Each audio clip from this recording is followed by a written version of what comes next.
Hello दोस्तों, स्वागत है आपका आपके अपने चैनल पर। तो आपको बेफिजूल का एक्स्ट्रा ज्ञान न देते हुए सीधा ले चलते हैं महात्मा बुद्ध की इस शानदार कहानी की ओर। आज की इस कहानी में मैं आपको कुछ ऐसी बातें बताऊंगी जो आपके जीवन को खुशियों से भर देंगी। बस इस कहानी को ध्यान से समझना, तभी आपको इन खुशियों का खेल समझ में आएगा। एक नगर का एक युवक हमेशा दुखी रहता था।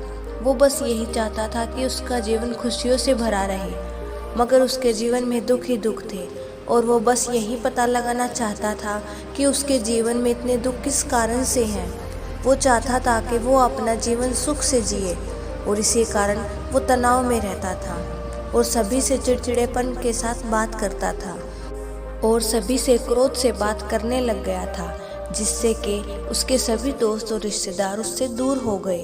अब तो वह बहुत परेशान हो गया था। एक दिन वह नगर में लोगों की भीड़ देखकर वहां जाता है। वहां एक बौद्ध भिक्षु सभी की समस्याओं का समाधान कर रहे थे।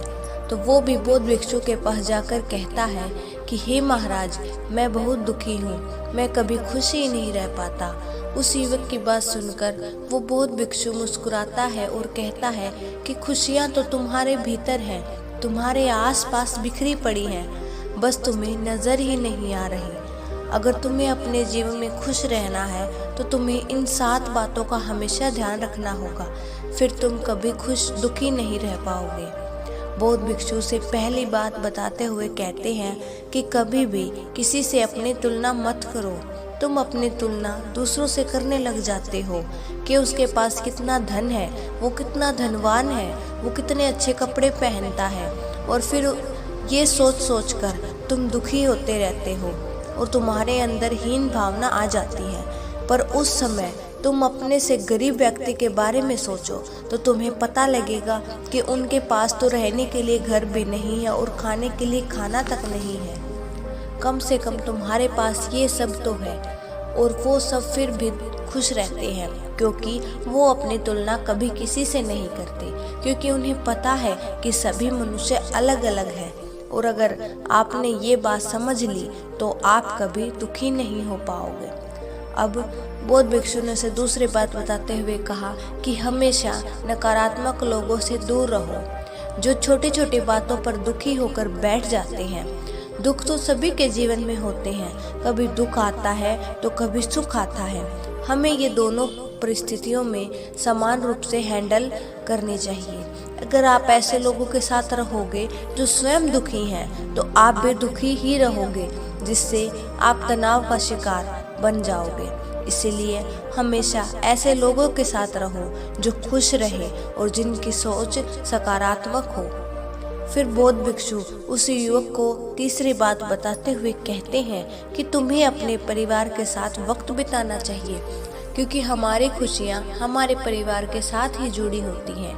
उनका सपोर्ट कि बेटा चाहे कुछ भी हो जाए, हम तुम्हारे साथ हैं, ऐसा सुन के ही हम परेशानियों में भी हिम्मत ढूंढ लेते हैं और हमें बहुत खुशी भी होती है। इसलिए हमें अपने परिवार के साथ समय बिताना चाहिए और उन्हें सुख दुख की सारी बातें बतानी चाहिए। फिर देखो तुम्हारे जीवन में कैसे खुशियों की लड़ी लगती है। फिर बौद्ध भिक्षु ने उसे चौथी बात बताते हुए कहा कि तुम हमेशा अपने आप को व्यस्त रखो। जब तुम अपने काम में व्यस्त रहोगे तो तुम्हें दुखी होने का समय ही नहीं मिलेगा। तुम्हें अपना एक लक्ष्य बनाना होगा और फिर उसी लक्ष्य पर पूरी निष्ठा से कार्य करना होगा जब तक वो पूरा ना हो जाए। अगर आप अलग अलग कार्यों के पीछे ना भागकर एक ही लक्ष्य पर कार्य करोगे तो एक दिन तुम्हें सफलता जरूर मिलेगी, और सफलता में ही हमारी खुशियाँ छुपी होती हैं। अब सुनो मेरी 5वीं बात, हमें कभी भी किसी और पर निर्भर नहीं रहना चाहिए। हमें अपने कार्य स्वयं करने चाहिए। ऐसा करने से हम हमेशा तनाव मुक्त और खुश रहेंगे। इसीलिए अपने कार्य खुद कीजिए। दूसरे आपके कार्य को कब तक पूरा करेंगे?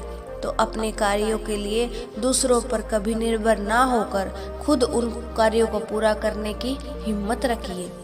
छठी बात, हमेशा गुस्से से बचो। बिना बात के क्रोध मत करो। क्रोध मनुष्य का सबसे बड़ा शत्रु है। क्रोध में मनुष्य ना चाहते हुए भी कोई ना कोई गलती जरूर करता है, जिसका पछतावा उसे बाद में होता है कि काश मैं ये गलती ना करता तो ये सब नहीं होता और शायद हम इतना दुख भी नहीं सहते। इसीलिए हमेशा अपने गुस्से पर नियंत्रण होना चाहिए। अब बौद्ध भिक्षु से कहते हैं कि सुनो मेरी 7वीं बात, जो कि सबसे महत्वपूर्ण बात है। तुम्हें अपने स्वास्थ्य का ध्यान रखना है, क्योंकि अगर तुम स्वस्थ नहीं रहोगे तो तुम खुश भी नहीं रह सकते, फिर चाहे तुम्हारे पास कितना ही धन क्यों ना हो। जब तुम्हारी सेहत ही ठीक नहीं रहेगी तो तुम कोई भी कार्य ठीक से नहीं कर पाओगे, जिसकी वजह से तुम हमेशा दुखी रहोगे। अब वो युवक बौद्ध भिक्षु को प्रणाम करता है और उनके पैर छूकर कहता है कि धन्यवाद गुरुजी, मुझे इन खुशियों का राज बताने के लिए। मैं आगे से इन 7 बातों का पूरा ध्यान रखूंगा और अपने जीवन में हमेशा खुश रहूंगा। धन्यवाद।